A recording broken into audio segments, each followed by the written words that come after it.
I had a bad feeling about my son and daughter-in-law, so I pretended to go on vacation. Before leaving, I hid a camera in my office. While I watched from a distance, the building janitor approached me. He grabbed my arm and murmured, "Watch at 7 p.m. That is when you will understand everything." When 7 p.m. arrived, I almost passed out from what appeared on the screen. 67 years old and carrying a company on your shoulders teaches you to read signs others miss. And that morning when I walked into my office in downtown Chicago, something was not right. The main door was locked, as always. But the lock had small new scratches, marks that were not there the previous Friday. I stopped in the hallway with the key still in my hand, looking at those fine lines on the chrome metal. They were not from normal use. They were the kind left by someone forcing an entry in a hurry. I entered slowly. The dawn light filtered through the blinds and drew lines on the mahogany desk I bought 30 years ago when Evans Logistics was just starting. Everything seemed to be in its place. My leather swivel chair, the black phone with button keys, the framed photos of my parents in front of the first cargo van we bought in 1978. But my gut was screaming. 40 years building a logistics company in the Midwest turns you into someone who notices details. And the details were wrong. The blue binder of contracts that I always left to the left of the monitor was now on the right. The pens in the holder were messy. The top drawer of my filing cabinet did not close completely, as if someone had opened it with force and shoved it back carelessly. I sat in my chair and opened the drawer calmly. The tax documents had been moved. The import folders that I always order by date had the months mixed up.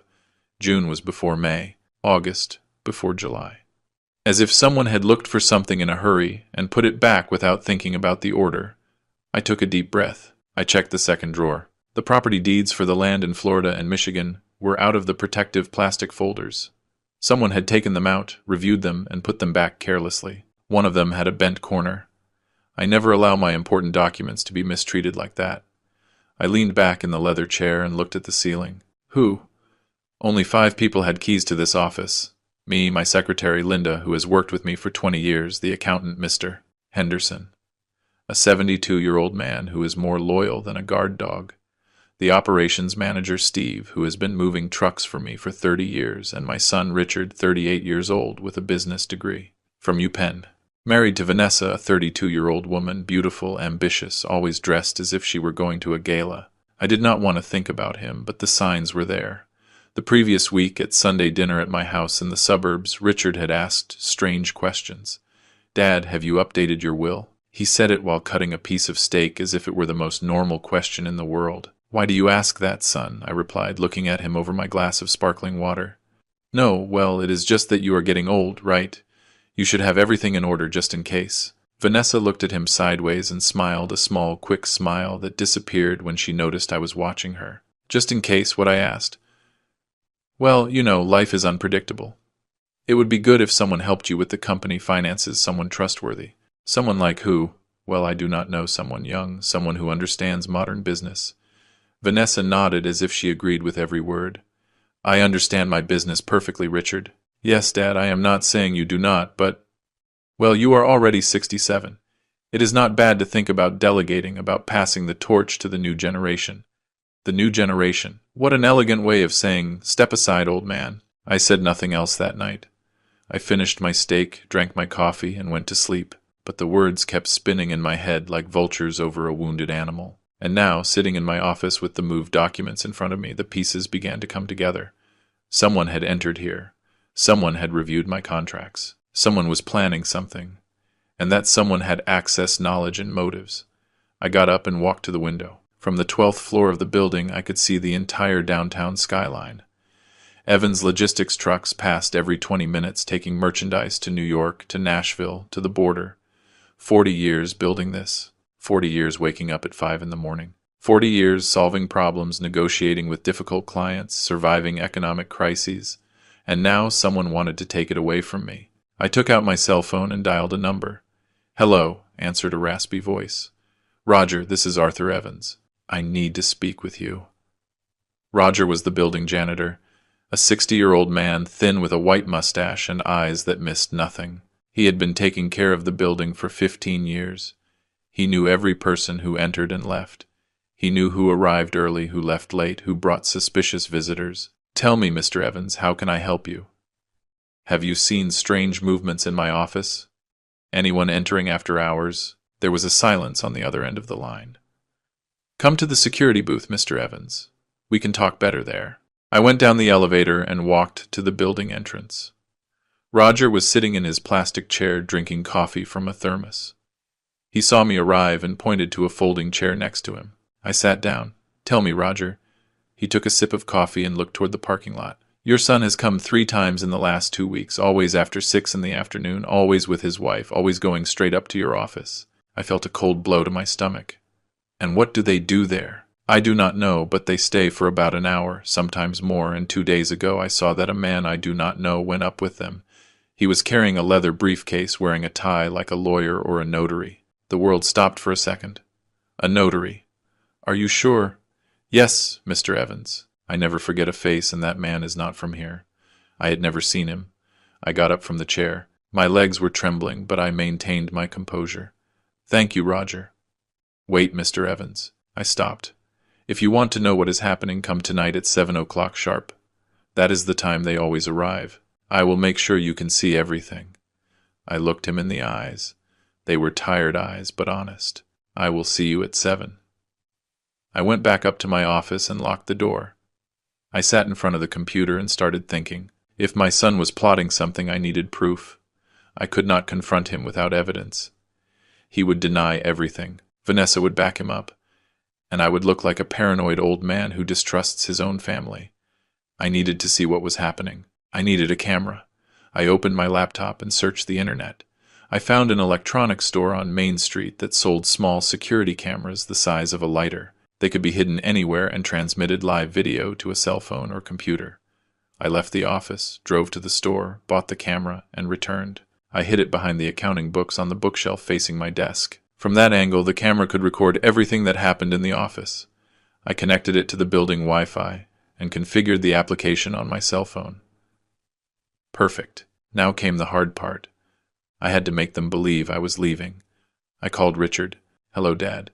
Son, I am calling to tell you that I am going to Florida for a few days. I need to rest. These last months have been heavy. To Florida. When are you leaving? Tomorrow morning. I am flying out. I rented a house on the beach. I will be away for about a week. I heard a murmur on the other side. Vanessa speaking to him in a low voice. Ah, that is great, Dad. You need to rest. You are not up for so much work anymore. You are not up for so much work anymore. Every word was a knife. Yes, son. I am not up for so much work anymore. That is why I am going to rest. Perfect. Enjoy, Dad. And do not worry about anything. I will take care of the company. Of course. You take care of everything. I hung up the phone and breathed deeply. The next day I left the building with a suitcase in my hand. Roger saw me pass and gave me a discreet nod. I returned the gesture. I got into my truck and drove to a hotel downtown 10 blocks from the building. I rented a room on the 8th floor with a view of my office. From there, I could see the windows of the 12th floor. I settled into the room. I opened my laptop. I connected the camera application. The image appeared on the screen. My empty office, the desk, the chairs, the filing cabinets, everything in silence. I waited. The hours passed slowly. 3 in the afternoon, 4, 5, 6. At 6:30, I went down to the hotel lobby and walked to my office building. Roger saw me arrive and opened a side door that led to the service stairs. Go up to the 11th floor, Mr. Evans. There is a window that looks directly into your office. From there, you can see everything. I went up the stairs. My heart was beating fast. I reached the 11th floor and walked down the empty hallway to the window Roger had indicated. From there, I could perfectly see the windows of my office on the floor above. I took out my cell phone. I opened the camera app.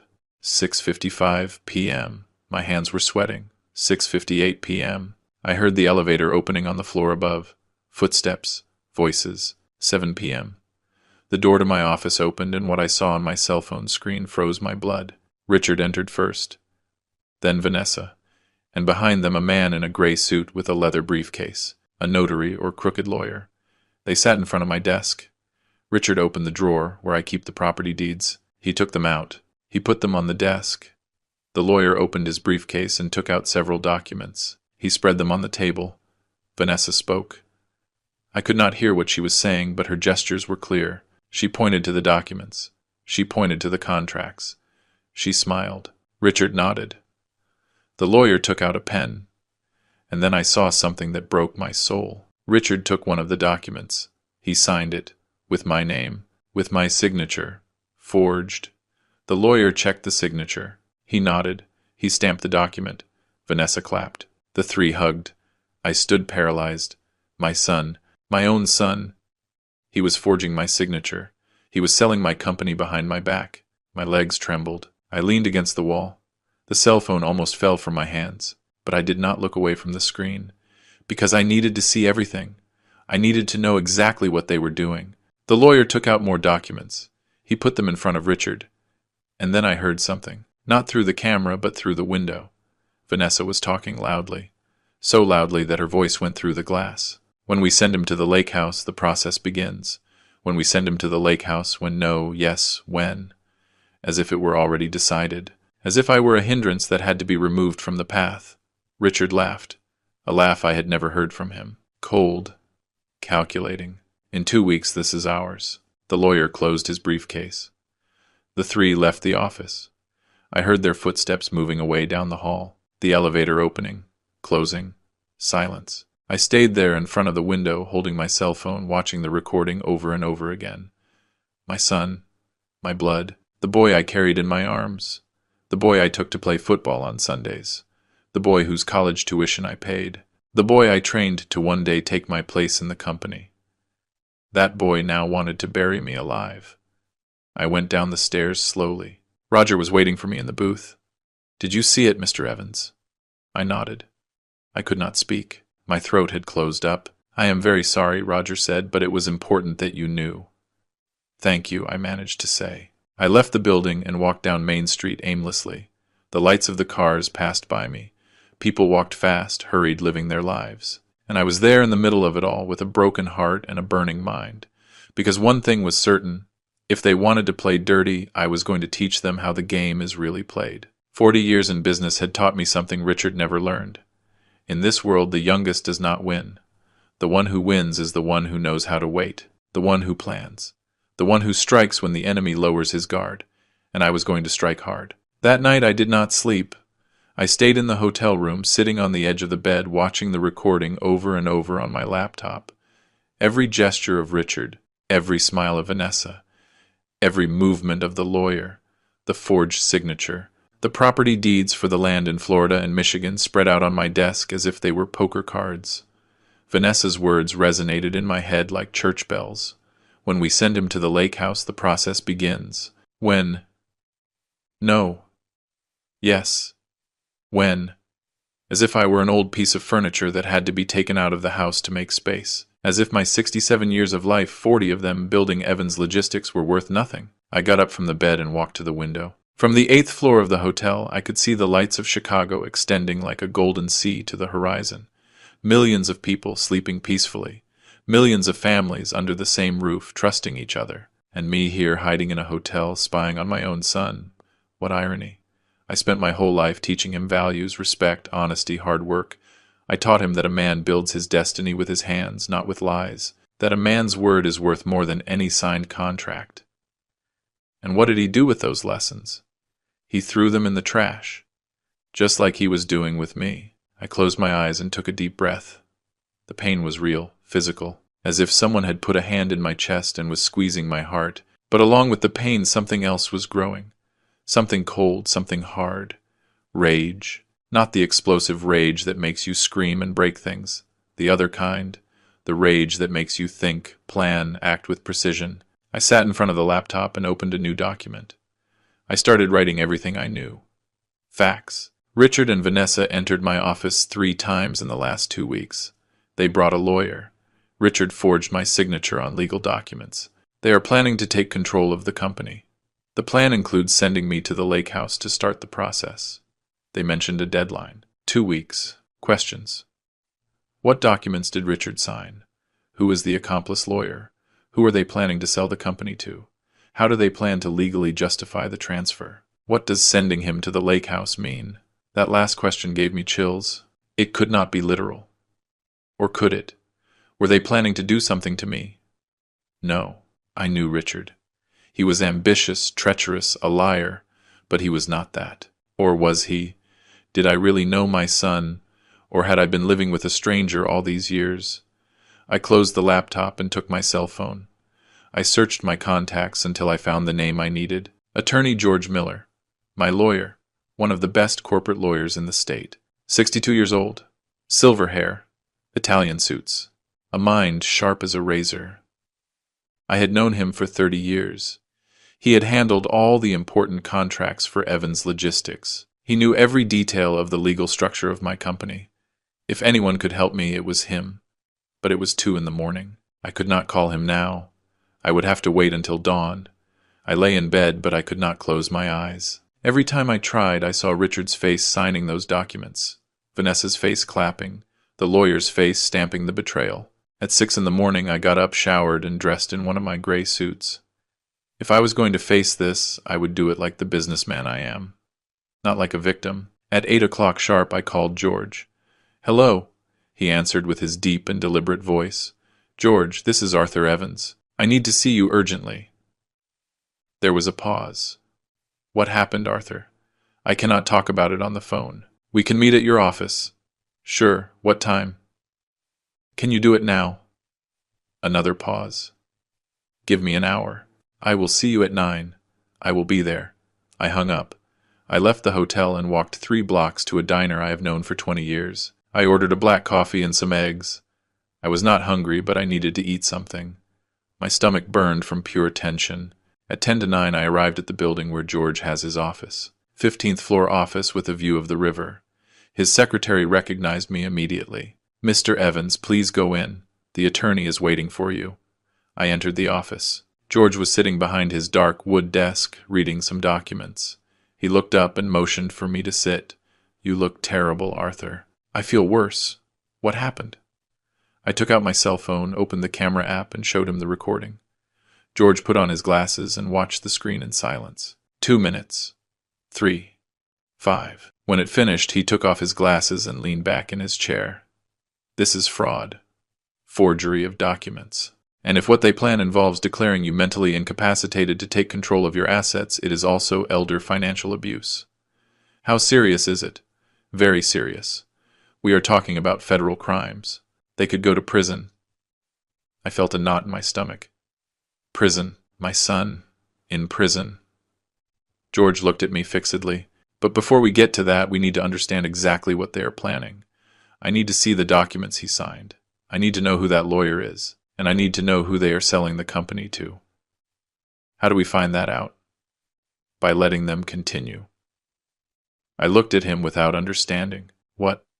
"If you stop them now, they will deny everything. They will say you were confused, that you misinterpreted what you saw, that the recording shows nothing illegal, and without stronger evidence, it will be your word against theirs. But I have the recording. The recording shows that they entered your office and reviewed documents. That is not illegal. He has a key. Technically, he has the right to be there. The only thing we could prove is that he signed something, but without seeing what he signed, we cannot accuse him of forgery. So, what do I do?" George leaned forward. "You let them go ahead with their plan. But you get ahead. You block everything they can use against you. You secure your company. And when they make their final move, you catch them red-handed, with irrefutable proof." "How?"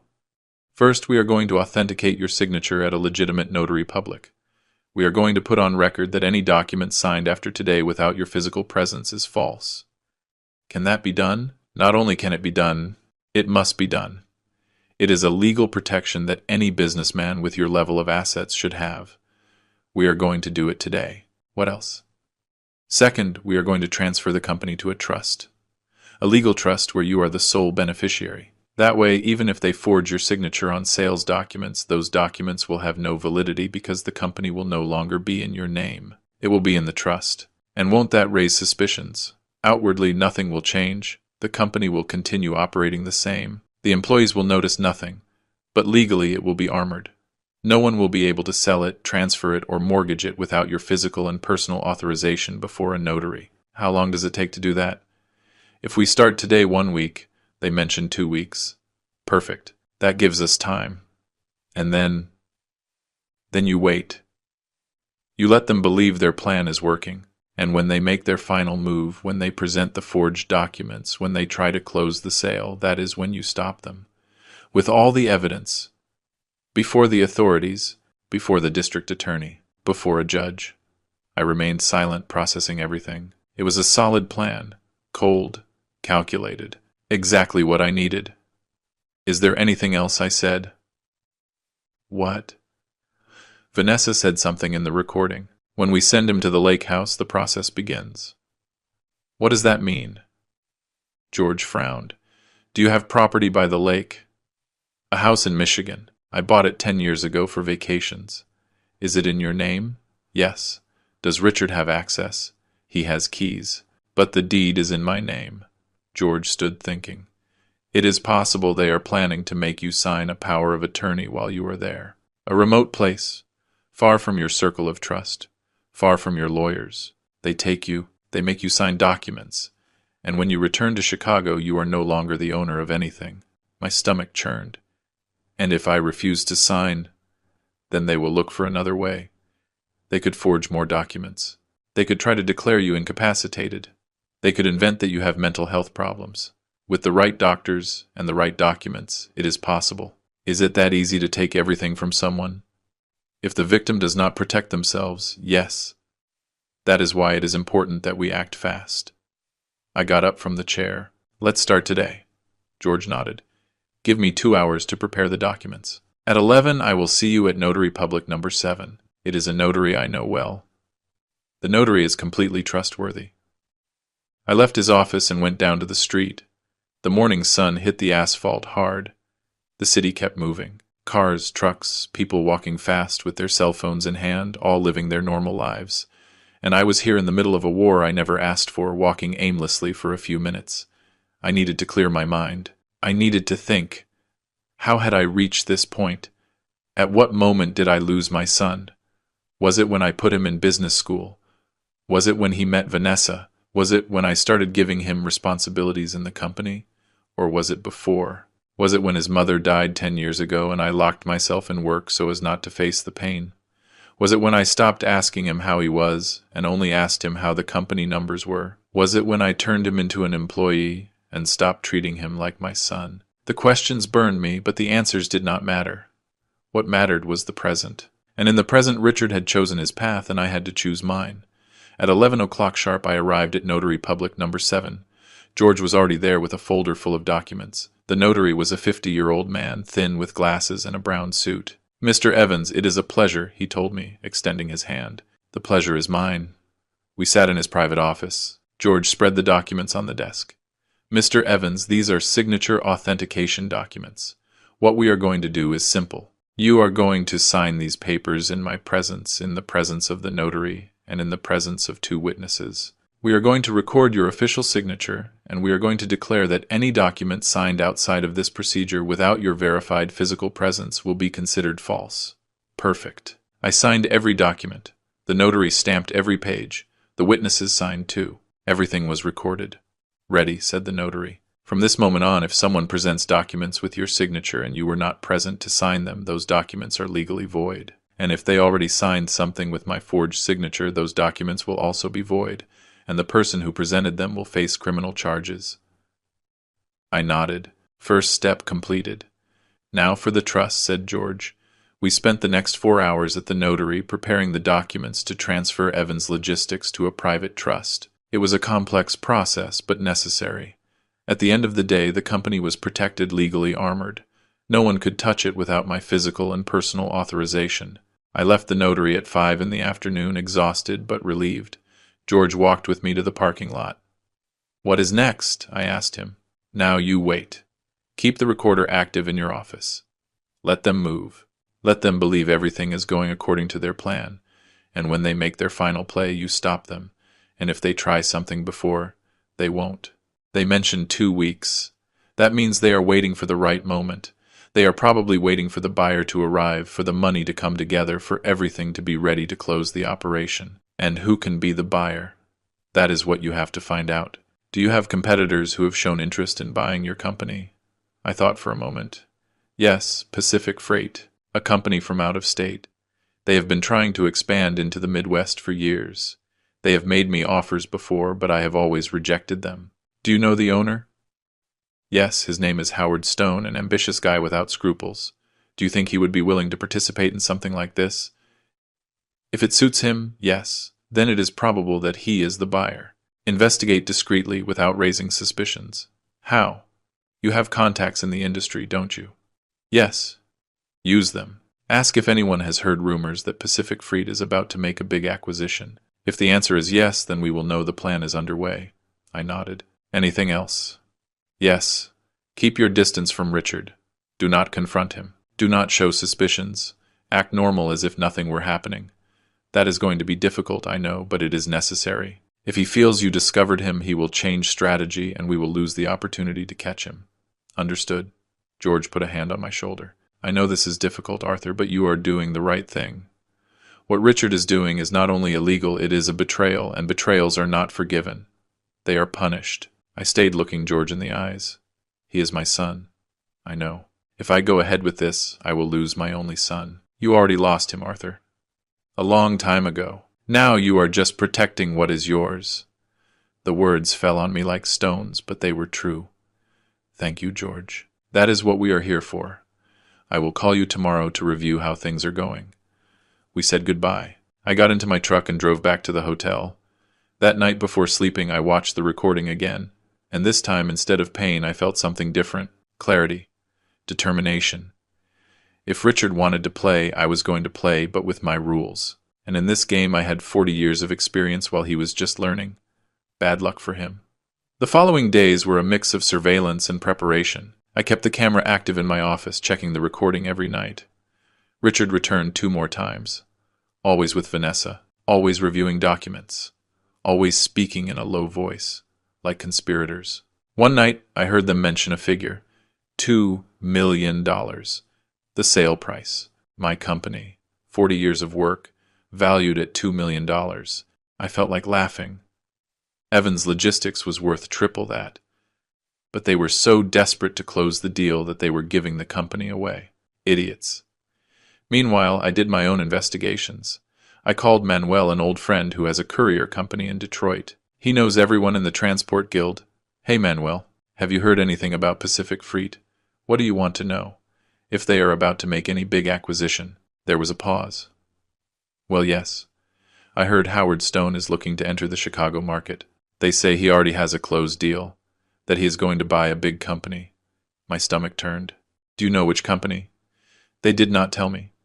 But by the size of the operation, it can only be one of 3. And one of those is you. When does the deal close? I do not know, but soon. In the next few weeks, from what I heard. Thank you, Manuel. Is everything okay, Arthur? Yes, everything is okay. Just curiosity. I hung up. Confirmed. Howard Stone was the buyer. Richard was selling him my company below the real price, and he was probably keeping a commission. How convenient. 1 week after my meeting with George, I received a call from Richard. Dad, are you back from Florida? Yes, son, I arrived yesterday. That is good. Hey, I need to speak with you. Can we have lunch tomorrow? My heart skipped a beat. Here it came. Sure, son, where? At the steakhouse at 2. I will be there. I hung up. I called George immediately. He wants to speak with me. Perfect. That means he is ready to make his move. Go to the lunch, listen to what he has to say. But do not sign anything under any circumstances. And if he insists, tell him you need to think about it, that you need to review the papers with your lawyer. Buy time and record the conversation. Record. Yes, with your cell phone. Activate the voice recorder and leave it in your pocket. We need evidence of what he is going to propose to you. Understood. The next day I arrived at the steakhouse at 2 o'clock sharp. Richard was already there, sitting at a table by the window. Alone. Without Vanessa. I approached. Hi, son. Hi, Dad. Sit down. I sat in front of him. Before doing so, I took out my cell phone, activated the voice recorder, and left it in the pocket of my jacket. How was Florida? He asked. Good, relaxing. You look better, more rested. Thank you. The waiter arrived. We ordered food. We waited for him to leave. Richard took a sip of water and looked me straight in the eyes. Dad, I need to speak with you about something important. Tell me. I have been thinking a lot about the future of the company, and I think the time has come to make some changes. What kind of changes? Structural changes of direction of ownership. There it was, explain yourself. Dad, you have worked all your life. You deserve to rest, to enjoy what you built. But the company needs new blood. It needs someone to take it to the next level. And that someone is you. Not necessarily. I stayed silent. Dad, I have received an offer, a very good offer from a company that wants to buy Evans Logistics. Who? Pacific Freight. There it was. Confirmed. Howard Stone. Yes. How much is he offering? $2 million. I tried to keep my face neutral. That is less than the company is worth. I know, but it is a fair offer considering the current state of the market. Lie. The transport market was in one of its best moments. And why didn't you consult me before receiving that offer? Richard shifted uncomfortably in his chair. Because I knew you would say no. Because you are stubborn, Dad. Because you do not want to let go of the company, even though you no longer have the energy to manage it. Every word was an insult. But I kept calm. And what happens with the employees? With the families that depend on Evans Logistics? Howard promised to keep everyone. No one loses their job. Another lie. I knew Howard. The first thing he would do would be to fire 50% of the staff to cut costs. And what do you gain from this? Richard blinked. What do you gain from this sale? Nothing, Dad. I just want the best for you. Liar. Richard, if I sell the company, where does the money go? Well, to you. And then, well, someday when you are no longer here, it will pass to me. And what if I do not want to sell? Richard's face changed. The kind mask cracked for a second, and I saw what was underneath. Coldness. Dad, I am not asking for your permission. I am telling you what is going to happen. The air froze between us. How was that? I already signed the papers. The sale is done. I just need you to sign the final transfer. I felt the floor moving beneath me. But I maintained my composure. You signed in my name. I signed as the legal representative of the company. You are not the legal representative. I have power of attorney. I have not given you any power of attorney. Richard took an envelope from his briefcase and put it on the table. Yes, you did. 2 weeks ago, when you were in Florida, you sent it by mail. I opened the envelope. Inside was a notarized document with my forged signature, granting Richard total power over my assets. I stared at him. This is fake. It is not fake. It is certified by a notary. Which notary? That does not matter. It does matter. Because that notary is going to end up in jail along with you. Richard laughed. A dry laugh. Without humor. You are not going to do anything, Dad. Because if you try to fight this, I am going to declare you incapacitated. I am going to bring doctors to certify that you are no longer right in the head, that you suffer from dementia, that you cannot handle your own affairs. I remained silent, processing, assimilating.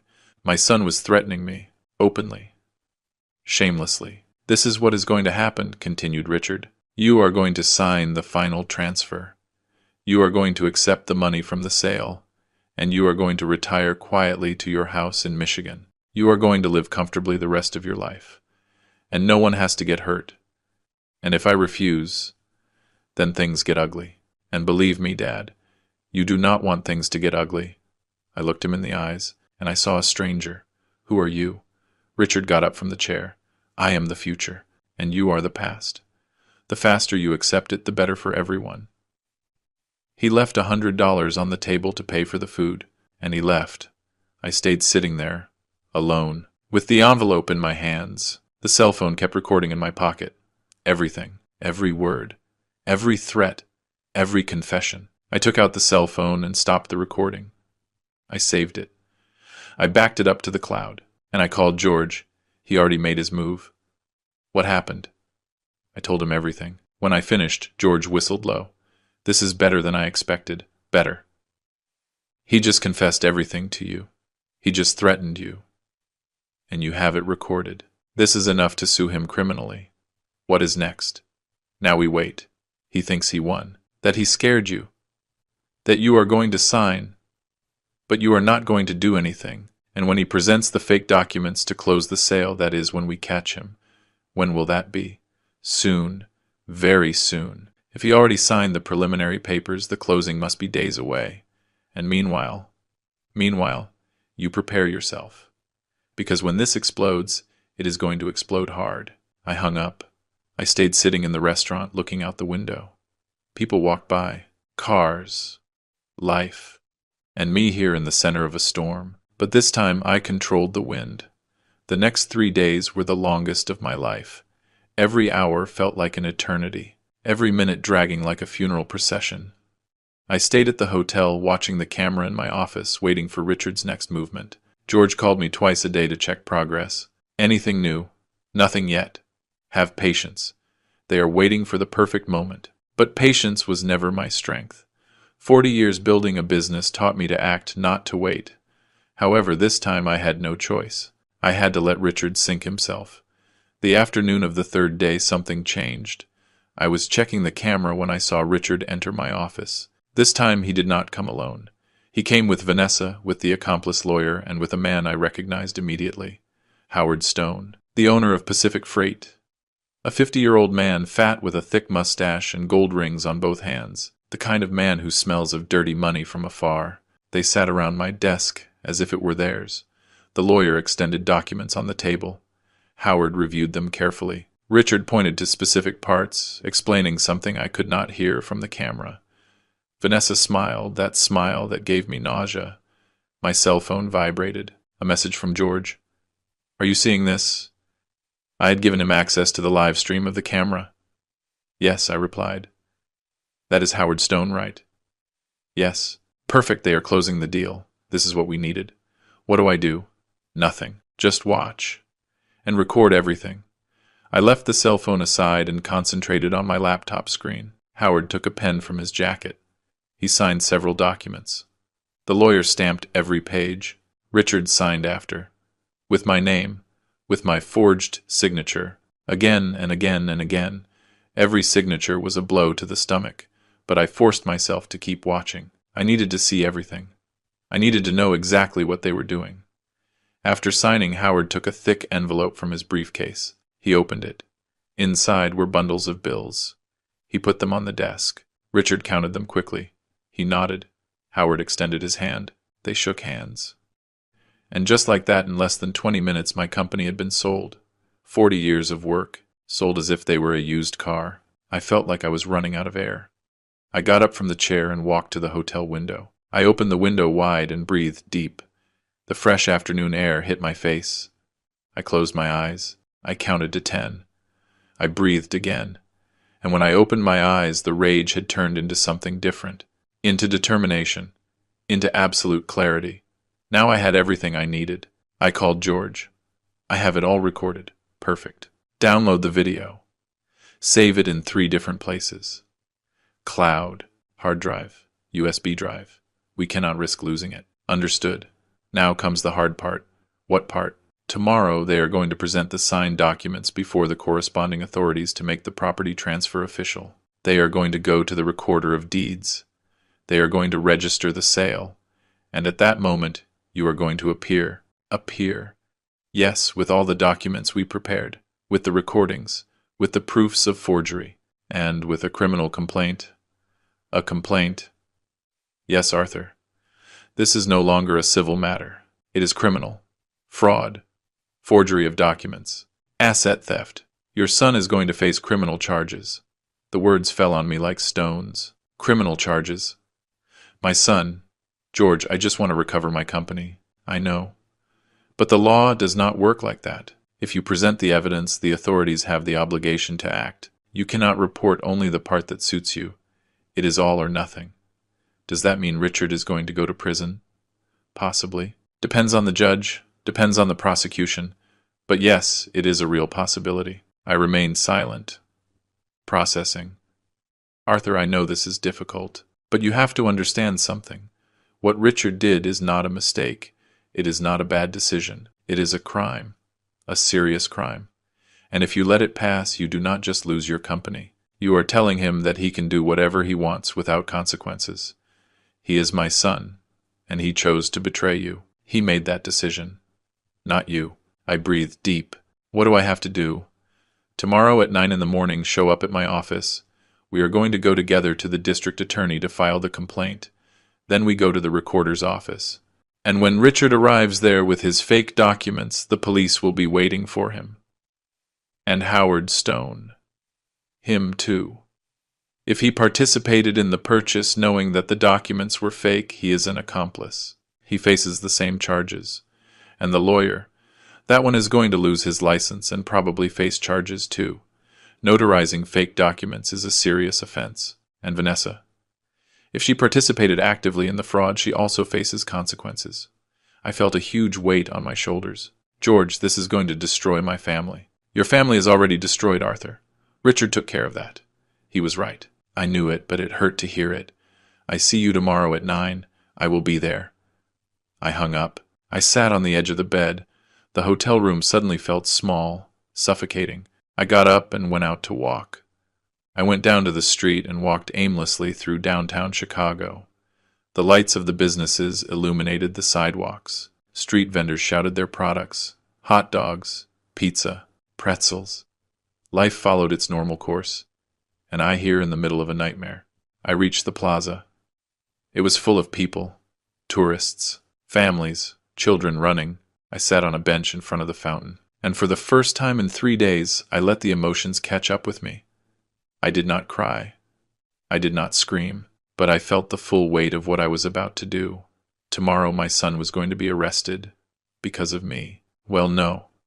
Because of him. He made the decisions. He forged the documents. He sold my company behind my back. I was just protecting what was mine. But still, he was my son.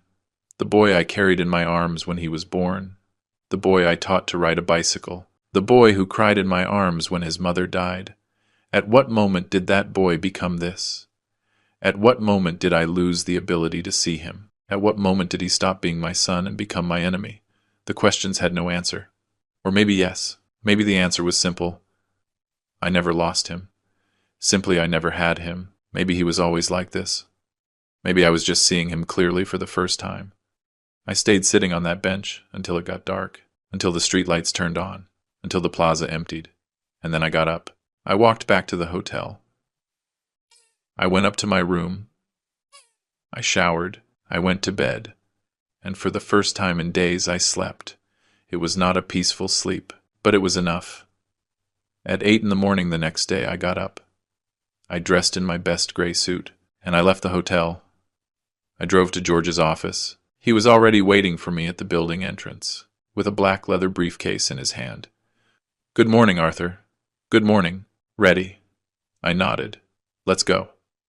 We got into his car, a black BMW, and we drove toward the district attorney's office. The traffic was heavy. Chicago at rush hour. But eventually we arrived. George parked, and we walked toward the entrance. We passed security. We went up to the 3rd floor. We entered an office where a secretary received us. "Good morning." "Are we here to file a complaint?" "Of course." "Sit down, please. The DA will attend to you in a moment."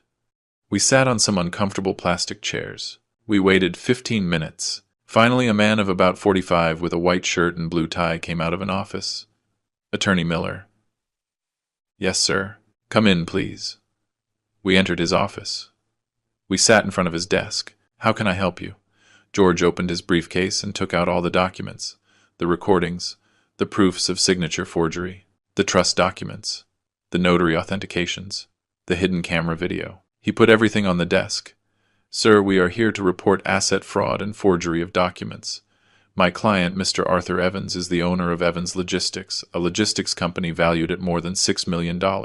His son, Richard Evans, forged his signature on multiple documents to sell the company without his consent to a third party, Mr. Howard Stone, owner of Pacific Freight." The DA opened his eyes with surprise. "Do you have proof?" "All you need." George showed him the video. The DA watched it completely in silence. When it finished, he leaned back in his chair. "This is serious. We know. Where is the son now? We believe that in the next few hours he will present himself at the Recorder of Deeds to register the sale. That is where we plan to intercept him." The DA nodded. "I am going to issue an immediate arrest warrant, and I am going to send agents to the recorder's office. If he shows up there, they will detain him." "Perfect. Mr. Evans, are you sure you want to proceed with this? It is your son." I looked him straight in the eyes. "I am sure." The DA nodded. Understood. I am going to open the investigation file immediately. I ask you to leave all the evidence here and to be available to testify when necessary. Of course. We left the DA's office an hour later. Everything was in motion. There was no turning back. Now what? I asked George while we walked to his car. Now we go to the recorder's office. And we wait. We drove to the county recorder's building, a gray 3-story building in the city center.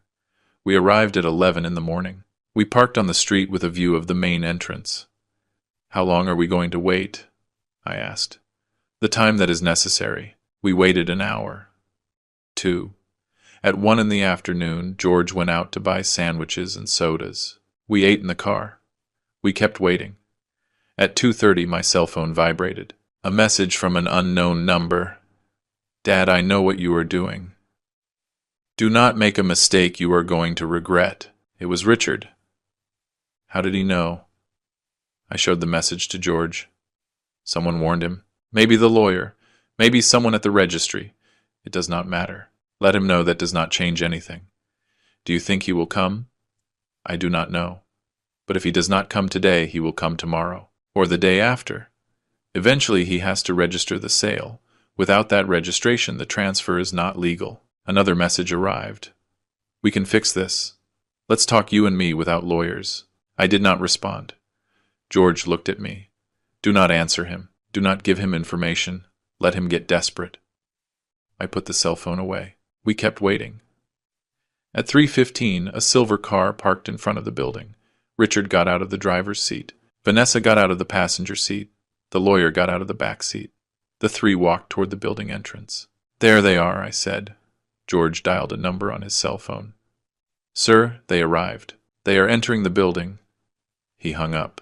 The agents are already inside, waiting. My heart was beating so hard I could feel it in my temples. Richard, Vanessa, and the lawyer entered the building. 5 minutes passed. 10, 15, and then the doors of the registry burst open. 2 police officers came out, with Richard in handcuffs, with the lawyer in handcuffs. Vanessa walked behind, also in handcuffs. The 3 were screaming. Richard struggled. This is a mistake. Let me go. I am innocent. Vanessa was crying. We did nothing wrong. This is abuse. The lawyer said nothing. He just walked with his head down, defeated. They put them in a patrol car. The patrol car took off. They were gone, and I stayed there sitting in George's car watching them take my son away. My hands were trembling, my stomach burned, my throat closed up. Are you okay? Asked George. I did not respond. I could not. Arthur, breathe. I breathed. Once, twice, 3 times. Slowly the trembling calmed down.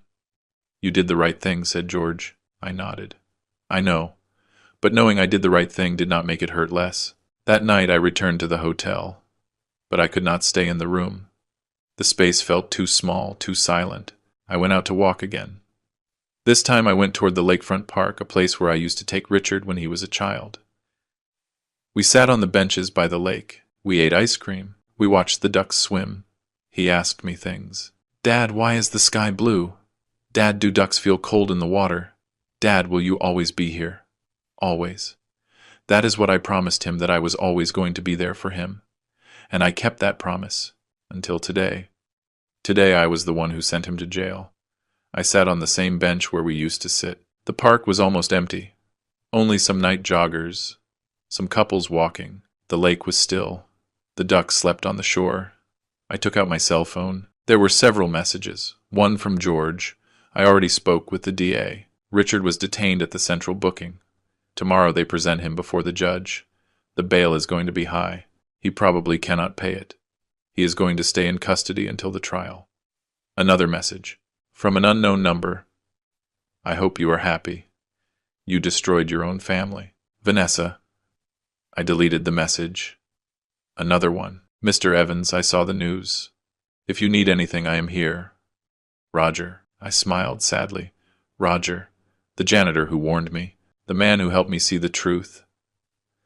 Thank you, Roger. I appreciate it very much. I put the cell phone away. And I stayed there sitting, watching the water, thinking about everything that had happened, about how I had reached this point, at what moment my life became this. An hour later I got up. I walked back to the hotel. I went up to my room. I went to bed. And this time sleep did not come. I stayed awake all night, staring at the ceiling, thinking, remembering, regretting, but also feeling something strange. Relief. Because finally, after weeks of uncertainty, of pain, of betrayal, finally I knew the truth. Finally I had acted. Finally I had protected what was mine. And even though the price was high, even though I lost my son in the process, at least I recovered my dignity. The next morning George called me early. "The hearing is at 10. Do you want to be present?" I thought for a moment. "No. Are you sure?" "Yes. I do not want to see him." "Not yet." "Understood. I will be there. I will call you when it finishes." "Thank you, George." I spent the morning at the hotel, watching the news, drinking coffee, waiting. At noon, George called. "It is over." "What happened?" "The judge ordered pretrial detention. Richard is going to stay in the Metropolitan Detention Center until the trial. The bail was $500,000. Vanessa tried to pay it, but she does not have the money. The lawyer was also detained, and they issued an arrest warrant for Howard Stone. They are going to arrest him in the next few hours. How long will the trial last? Months, maybe a year. Depends on how long the processes drag out. And the company is still yours. The trust worked. All the documents Richard signed are void. Howard has no right over Evan's logistics. Everything returns to you. I breathed deep. Thank you, George. You do not have to thank me. You did the right thing, Arthur. The hard thing, but the right thing. I hung up. I sat on the edge of the bed, and for the first time in weeks I felt something resembling peace. It was not happiness. It was not joy. It was simply the absence of fear, the absence of uncertainty. I knew what was coming. I knew the next months were going to be difficult, that there would be trials, statements, press scandals, but I also knew I had done the right thing. I had protected what was mine. I had defended my legacy, and although I lost my son, at least I did not lose my dignity. 3 months after the arrest, I returned to my office. The same office on the 12th floor with a view of downtown. The same one where Richard betrayed me. But now it was different. I changed the locks. I removed the hidden camera. I rearranged the furniture. I hired a new manager to replace Richard. A 50-year-old man, experienced, loyal. Someone who understood that trust is earned with actions, not with words. Evan's logistics kept operating. The trucks kept rolling. The routes kept working. The employees kept working. Life continued. But I had changed. I was no longer the same man who pretended to go on vacation months ago. That man trusted too much. That man believed that blood was stronger than anything. That man was wrong. I learned something in these months. I learned that family is not defined by blood. It is defined by actions, by loyalty, by respect. And Richard lost all that the day he decided to forge my signature. The trial advanced slowly. As George had predicted, Richard's lawyers tried to drag it out as much as possible. Appeals, motions, legal technicalities. But the evidence was overwhelming. The recordings, the forged documents, the testimonies, Roger testified. The DA presented everything before the judge, and little by little Richard's options ran out. Vanessa tried to visit me twice. The first time she arrived at my house in the suburbs crying, she knocked on the door. My housekeeper, Mrs. Higgins, let me know. "Mr. Evans, Mrs. Vanessa is at the door. Tell her I am not here." "But Mr. Evans, she says she needs to speak with you." "I do not care." "Tell her I am not here." Mrs. Higgins went down and gave her the message. I heard Vanessa scream from upstairs. "I know you are there. Coward. You destroyed your own son."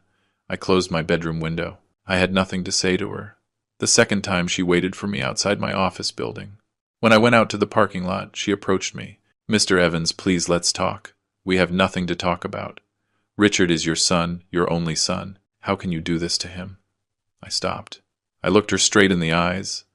"I did not do anything to him. He did it to himself." "But you sent him to jail. He stole from me, forged my signature. He tried to take everything I built in 40 years. What did you expect me to do?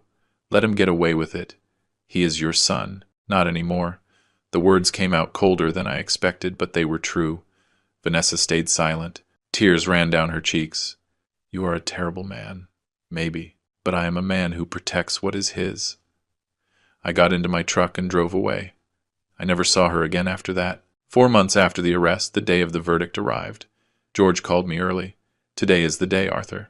The judge is going to give his sentence. How much do you think they will give him? With all the evidence, between 5 and 10 years. 5 and 10 years. My son, in prison, for 5 to 10 years. Are you going to go? Asked George. No. Arthur, it is the verdict. You should be there. I do not want to see him. It is okay. I understand. I spent the day in my office, working, reviewing contracts, speaking with clients, doing what I always did, keeping busy so as not to think. At 5 in the afternoon, George called. The verdict is out. I breathed deep. Tell me. 8 years, for fraud and forgery of documents. The lawyer received 6 years, and Howard Stone 7. 8 years. My son was going to spend 8 years in prison. And Vanessa, she reached a plea deal. She testified against Richard in exchange for a reduced sentence. 2 years in prison with the possibility of probation. She betrayed him, just like he betrayed me. How ironic. How did Richard take it? Badly. Very badly, he screamed. He blamed everyone. He blamed you. He blamed Vanessa. He blamed the judge. But in the end, they took him away. I remained silent, processing. Arthur, are you there? Yes. Are you okay? Yes. Lie. I was not okay, but I was going to be. Thank you for everything, George. That is what we are here for. If you need anything, call me. I hung up. I sat in my chair looking out the window. The sun was setting behind the buildings. The city lights were starting to turn on. And me here alone, feeling the weight of everything. But also feeling something else. Relief. Justice. Closure. I got up from the chair. I turned off the office lights. I locked the door, and I went down to the parking lot. I got into my truck and drove aimlessly. I did not want to go home yet. I did not want to be anywhere familiar, so I drove to the outskirts of Chicago, toward the highway that leads to the lake. I parked by the water. I got out of the truck. I walked to the shore. The water was calm. The sky was clear. The stars began to appear. I sat on a rock, and for the first time in months I let it all out. The tears, the pain, the sadness, everything I had been keeping inside. I cried, not like a defeated man, but like a man who had carried too much for too long, and finally could let go. I do not know how long I was there. Maybe an hour, maybe more. But when I finally got up, something had changed. The weight was still there, but it was lighter. I drove back home. When I arrived, Mrs. Higgins received me at the door. Mr. Evans, have you had dinner? No, Mrs. Higgins, but I am not hungry. I am going to prepare something light for you. You need to eat. I smiled. Thank you. I went up to my room. I took off my suit. I put on comfortable clothes. I went down to the kitchen. Mrs. Higgins had prepared chicken soup.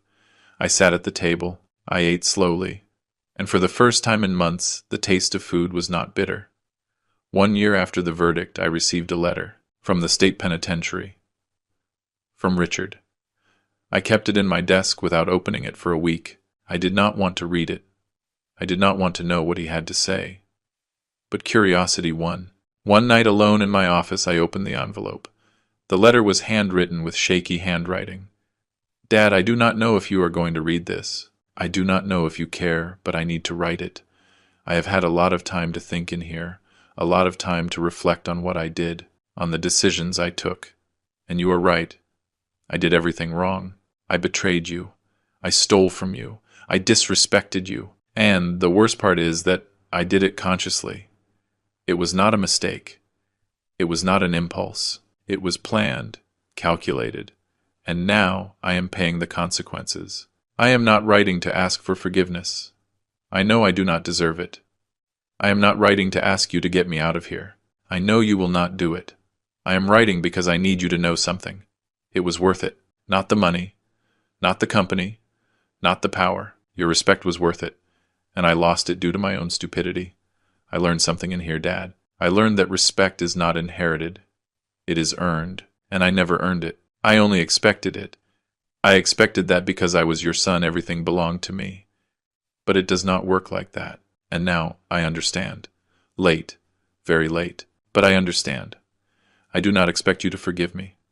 I do not expect you to speak to me again. I expect nothing. I just want you to know that despite everything, I respect you, more than I ever respected you when I was outside. Take care, Dad. Richard. I folded the letter. I put it in my desk drawer. And I did not answer. Maybe someday I would, maybe not. But for now, I had nothing to say. Actions speak louder than words, and his actions said everything. Today, 2 years after all this, I am still at the head of Evans Logistics. The company grew. We opened new routes. We hired more staff. We bought more trucks. Everything Richard tried to destroy, I rebuilt, stronger than before. I still live in my house in the suburbs. I still work from my office on the 12th floor. I am still the same man, but different, wiser, more careful, more aware that trust is not given away. It is earned, and it is lost easily. Sometimes at night I think about Richard. I wonder how he is doing in prison.